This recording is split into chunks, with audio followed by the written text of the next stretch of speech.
Hello everyone, welcome to this video series on database management system. So in this video I'm going to conclude module 5, which is transaction management.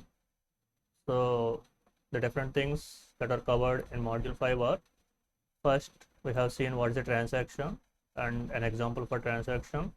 Then we have discussed something very important, which are the 4 properties of transaction: atomicity, consistency, isolation, and durability. And I have explained all these 4 things with examples, right? And then we have seen what is the schedule and different types of schedules like complete schedule, serial schedule, recoverable schedule, unrecoverable schedules. Yes, okay. And then we have discussed what are the different issues that are encountered while executing transactions concurrently. So issues in the sense, what are the conflicts? 3 types of conflicts: write-write conflicts, read-write conflicts, and write-write conflicts. Okay, so that's it for module 5. So please like the video, share it with your friends, and subscribe to my channel for latest videos. Thank you.